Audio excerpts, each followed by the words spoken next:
Oke, selamat malam. Kami dari kelas SI 4904 akan mempresentasikan hasil analisis kami dengan judul Analisis Supply Chain Management pada UMKM Morisol. Oke, next. Oke, jadi sebelum kami presentasi, perkenalkan anggota kelompok kami. Saya Gusti Ramasena Daniswara dengan NIM 1020225039. Saya Ibnu Zaki Hisham dengan NIM 1020222500145. Saya Muhammad Akbar Gemilang Persada dengan NIM 1020222500230. Dengan saya Raffi Mufid Hawari dengan NIM 102022500172. Oke, jadi pada presentasi kali ini pembahasan akan dimulai dari latar belakang dan profil UMKM Morisol. Setelah itu kami akan membahas alur supply chain, procurement, operation dan inventory, distribution, permasalahan yang dipungurkan, solusi, kesimpulan serta saran. Oke, next. Jadi yang pertama ini ada latar belakang.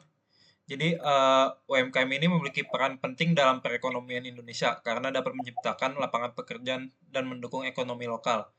Salah satu UMKM yang kami analisis adalah Morisol, yaitu usaha frozen food yang menjual risol dengan berbagai varian rasa dan menargetkan pasar anak muda, khususnya mahasiswa.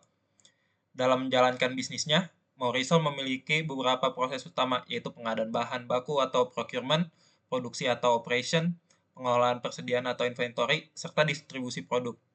Karena seluruh proses tersebut saling berhubungan, maka diperlukan supply chain management yang baik agar kegiatan operasional dapat berjalan lebih efisien dan pelayanan kepada pelanggan tetap terjaga. Oke, next.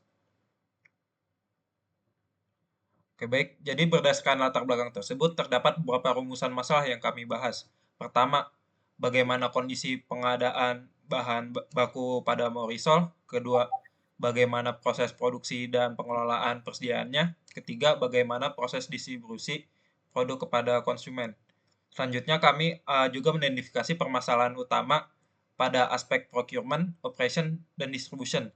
Lalu memberikan solusi atau rekomendasi perbaikannya. Oke, next.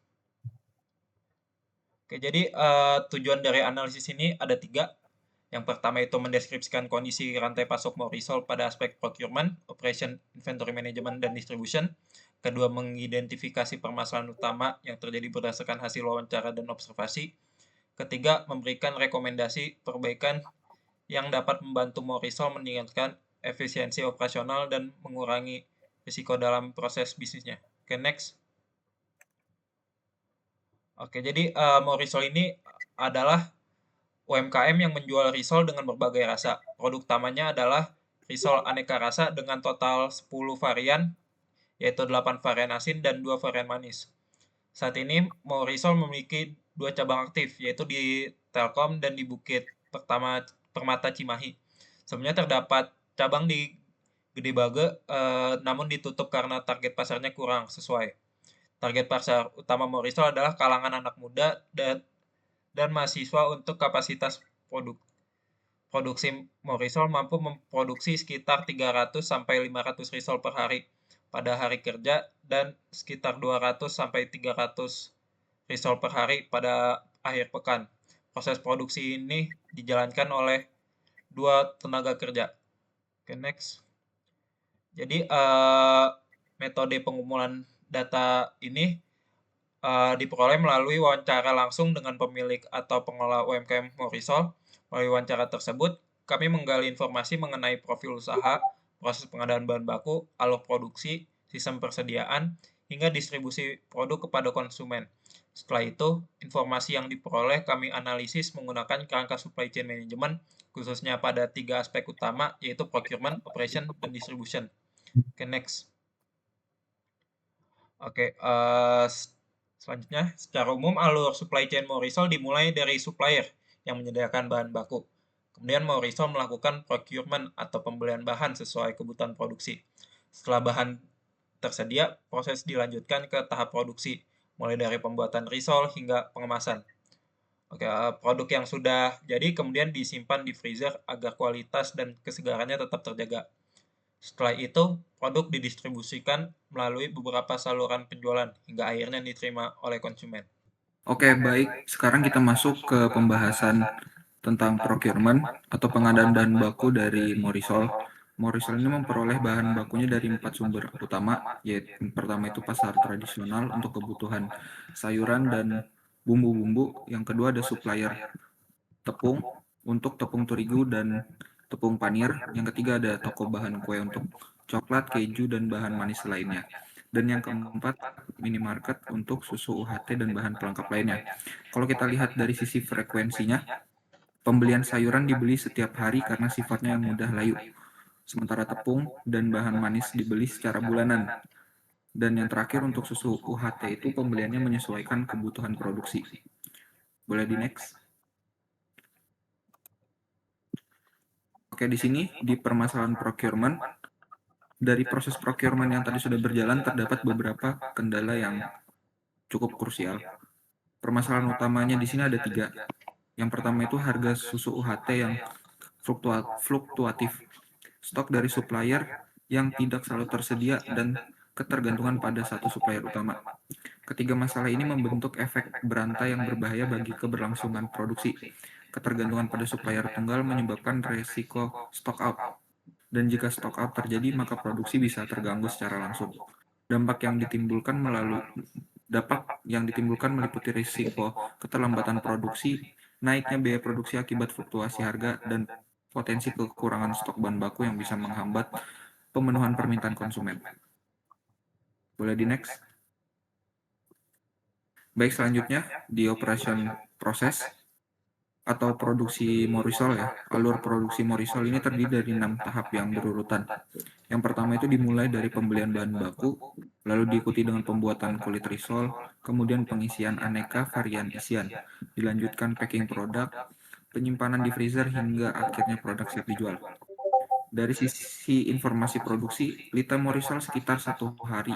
Artinya dari bahan baku masuk hingga produk siap jual hanya membutuhkan waktu sekitar 1 hari. Kapasitas produksi mencapai 300 hingga 500 risol per hari di hari kerja, dan seluruh proses ini dijalankan oleh hanya 2 orang tenaga kerja. Ini membuktikan bahwa Morisol mampu beroperasi secara efisien untuk skala UMKM. Namun juga menunjukkan bahwa operasional sangat bergantung pada 2 orang, sehingga jika salah satu berhalangan proses produksi bisa langsung terdampak. Boleh di next? Lalu di bagian inventory management kita akan membahas bagaimana Morisol mengelola persediaannya. Saat ini ada beberapa sistem yang sudah diterapkan dengan cukup baik. Morisol sudah menjalankan metode first in first out, di mana produk yang lebih dulu diproduksi akan lebih dulu dijual. Ini sangat penting untuk menjaga kualitas dari produk frozen food dari yang mereka sediakan ya. Penyimpanan menggunakan freezer juga sudah konsisten dilakukan. Selain itu, pencatatan stok dilakukan melalui WhatsApp sebagai media koordinasi antar tim. Namun ada beberapa hal yang belum diterapkan dan perlu menjadi perhatian, yaitu safety stock, reorder point, dan sistem inventory digital yang lebih terstruktur. Ketiadaan ketiga hal ini membawa dampak nyata, yaitu risiko kehabisan stok bahan baku yang meningkat, pengawasan stok menjadi kurang optimal, dan Morisol kesulitan memproduksi kebutuhan persediaan ke depan secara akurat.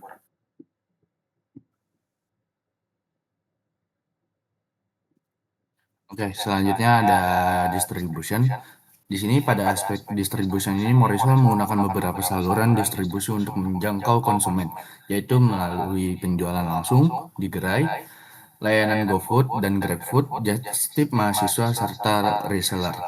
Untuk pengiriman melalui layanan antar, biaya ongkos kirim dibebankan kepada konsumen. Produk dikemas menggunakan lunchbox yang dilapisi plastik atau kertas minyak agar kualitasnya tetap terjaga selama proses distribusi. Saat ini, jangkauan distribusi Morisol masih berfokus pada wilayah sekitar kampus dan area terdekat. Boleh di next. Selanjutnya ada permasalahan distribusi. Meskipun sistem distribusi sudah berjalan, masih terdapat beberapa kendala. Permasalahan utama adalah kualitas produk yang terkadang tidak konsisten saat dijual oleh reseller karena proses penggorengan yang kurang sesuai. Selain itu, belum tersedia SOP atau standar operasional yang mengatur penanganan produk oleh reseller.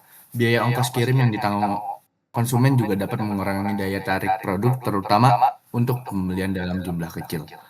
Boleh di next. Selanjutnya ada identifikasi permasalahan. Berdasarkan hasil analisis, terdapat 3 permasalahan utama dalam supply chain management Morisol. Pada aspek konsumen, perusahaan masih bergantung pada satu supplier utama dan menghadapi fluktuasi harga bahan baku. Pada aspek operation, penyetoran persediaan masih dilakukan secara manual, serta belum menerapkan reorder point dan safety stock. Sementara pada aspek distribution, belum adanya SOP bagi reseller dan keterbatasan kontrol kualitas menyebabkan kualitas produk belum selalu konsisten hingga ke tangan konsumen. Boleh di next. Baik, di sini ada solusi procurement. Morisol disarankan menambah supplier cadangan, menerapkan pembelian bertahap untuk bahan baku yang harganya fluktuatif, serta melakukan monitoring harga dan evaluasi supplier secara berkala. Maka ini dapat menjamin ketersediaan bahan baku, mengurangi risiko stock out, menekan dampak kenaikan harga, dan menjaga kelancaran proses produksi. Lalu selanjutnya ada solusi operation. Morisol disarankan menerapkan sistem pencatatan persediaan digital menggunakan Excel atau Google Sheet, menetapkan reorder point atau ROP dan safety stock, serta melakukan cross-training bagi karyawan. Nah, langkah ini dapat meningkatkan efisiensi operasional, mengurangi risiko kehabisan stok dan keterlambatan produksi, serta membuat pengelolaan persediaan lebih terstruktur. Lalu selanjutnya ada solusi distribution. Morisol disarankan menyusun SOP sederhana bagi reseller, melakukan evaluasi kualitas secara berkala, serta memberikan subsidi ongkos kirim untuk pembelian tertentu. Solusi ini dapat menjaga konsistensi kualitas produk, meningkatkan kepuasan pelanggan, dan memperkuat daya saing distribusi. Baik, jadi kesimpulannya di sini berdasarkan hasil analisis supply chain management pada UMKM Morisol telah berjalan dengan baik pada aspek procurement, operation, dan distribution. Namun masih terdapat beberapa kendala seperti ketergantungan pada satu supplier, pengelolaan persediaan yang masih manual, serta belum adanya standar operasional bagi reseller. Oleh karena itu, penerapan digitalisasi pencatatan stok, diversifikasi supplier, penetapan reorder point dan safety stock, serta penyusunan SOP distribusi diharapkan dapat meningkatkan efisiensi operasional, menjaga kualitas produk, dan memperkuat daya saing Morisol. Lalu di sini ada saran satu, menerapkan sistem pencatatan persediaan digital menggunakan Microsoft Excel atau Google Sheet agar pengelolaan stok lebih akurat. Dua, menambah supplier cadangan untuk bahan baku utama untuk mengurangi risiko keterlambatan pasukan dan menjaga kelancaran produksi. Tiga, dan menetapkan reorder point dan safety stock agar proses pengadaan bahan baku lebih terencana dan dapat meminimalkan risiko kehabisan stok. 4, menyusun standar operational procedure atau SOP bagi reseller, terutama terkait proses penyimpanan dan penggorengan produk untuk menjaga kualitas produk hingga ke tangan konsumen. 5, melakukan evaluasi rantai pasok secara berkala, mulai dari supplier, proses produksi, hingga distribusi, sehingga permasalahan dapat segera diidentifikasi dan diperbaiki. Meningkatkan kompetensi karyawan melalui cross-training, sehingga proses produksi tetap berjalan optimal meskipun terjadi kekurangan tenaga kerja.